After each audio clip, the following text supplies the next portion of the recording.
Before we get into the latest Pittsburgh Steelers rumors and news, it is once again time for you to send us your questions on the Steelers. If you want to be a part of an upcoming mailbag here on the channel, use hashtag Steelers in the comment section. And remember, if you want your question to be picked, you do need to be subscribed. So make sure you're subbed and you put your questions in the comments using hashtag Steelers.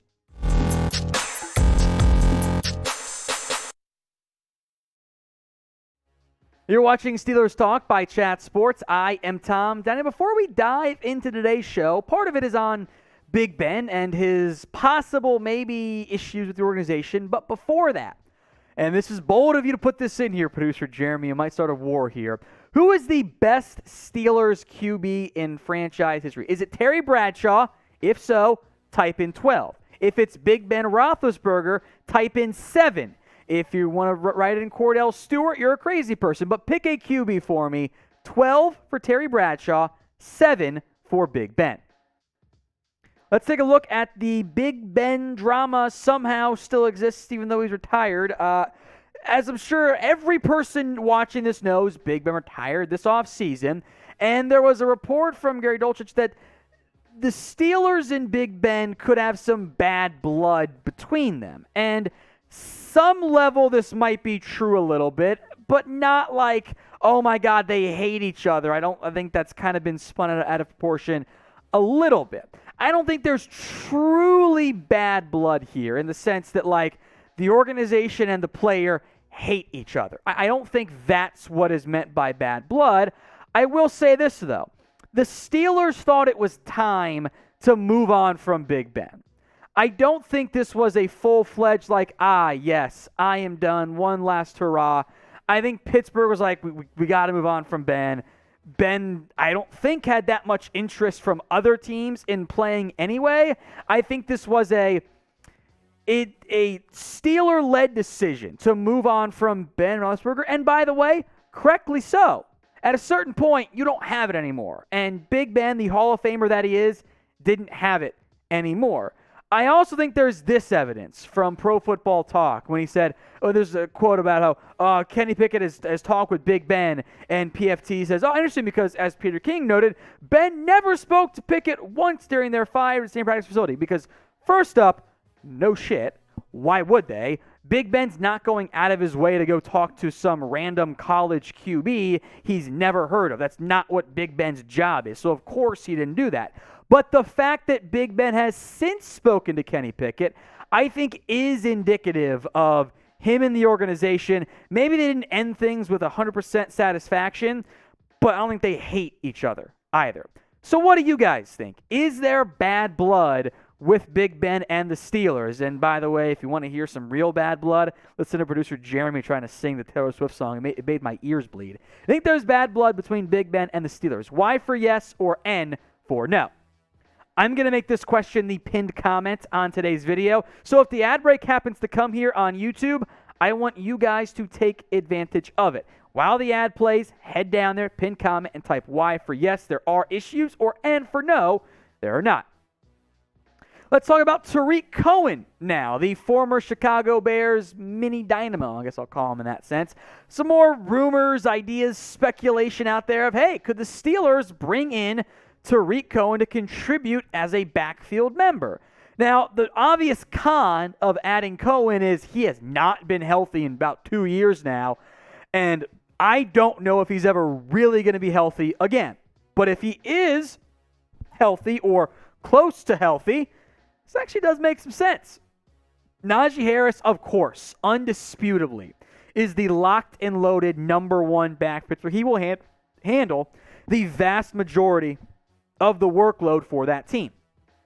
Beyond him, there's a lot of on the roster. Benny Snell's, to be honest, is probably more of a plotter.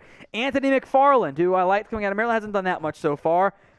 Trey Edmonds, Jalen Warren. Do you want to bank on a bunch of former UDFAs? Tarik Cohen would bring you something as a dynamic third down back with some special teams value that you don't really have on this roster. And we'll come back to more on Cohen. But first, if the Steelers make a move, you know that we will break it down for you guys. We did it with the Miles Boykin signing, who, of course, now is, as expected, more of a receiver 4 or 5 right now. But when news happens on the Steelers, we cover it. So if you haven't already, hit that big red button and subscribe right now. Let's talk more now on Tariq Cohen, who, at his peak, at his best, the stuff that got him paid, right? He was an awesome 1B to a battering ram 1A in your running back rotation. 51 games played, so, we can call it 4 full years, somewhere in that range. 264 carries. That's not very many, by the way. Over 1,000 yards, 4.2 yards per carry, 5 scores. You go, yeah, why would you want that guy, though, on your roster? That's not that valuable in the end. And you'd be right, but the receiving value is where Cohen makes his impact. You can think back to his All-Pro 2018 campaign, which was in part because he led the NFL in punt return yards that year with 411. He only had 99 carries that year. He had 71 grabs for 725 yards. He has been, in those 4 years, when healthy, he's really caught almost 3 full seasons, frankly, since he barely played at all in 2020. Cohen has been a very reliable and steady third down option out of the backfield. He can play some slot receiver in that hybrid role for you. Cohen's third down value is there. I mentioned the punt return value. There was a little bit of kick return value early in his career as well. So the special teams value combined with the third down running back value, if he's healthy, makes him appealing to many teams. It's the giant question mark on his health, unfortunately, that makes things a bit dicey from that standpoint, not to mention the in a different sense, the unfortunate personal stuff Cohen has gone through over the past couple of years. It's been really rough and horrible for him. Hope he's doing okay. If you read his Players Tribune piece, it was cutting onions to an extent there. So back to the football side of it. Would you sign Tarik Cohen? Be honest with me in the comment section. S for you'd sign him, pick him up, and you'd find a way to make it work as RB2 or 3 and punt return guy. Or P for, it's not the route you want to go. You want someone who you know is going to be healthy.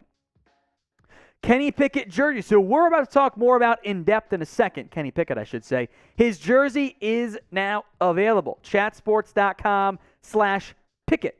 That link will be in both the comment section and in the description. So if you haven't already picked up your jersey and you're a big believer in the Steelers' first-round pick, what are you waiting for? Take advantage of it. Links in the comments and the description. Chatsports.com/Pickett.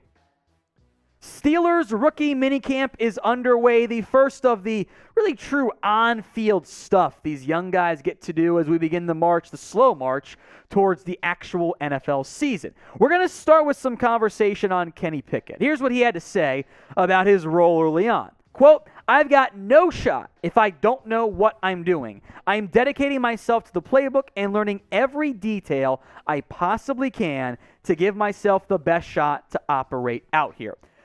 Step one of being a young quarterback is knowing the right things to say. And that is exactly what you want your quarterback to say. That, I'm focused on the details, on the playbook, getting to know everything. That is important because he's right. If you don't know what the play call is or where you're supposed to go with the football, you are screwed. And I love how mature Pickett is. That shouldn't be a huge surprise. That was a big selling point for him because he is an older quarterback relative to most of the QBs who come out of the NFL draft. And make no mistake, whether it's Pickett or George Pickens or DeMarvin Leal or Calvin Austin, the Steelers need contribution from their rookies if they're going to win games this year.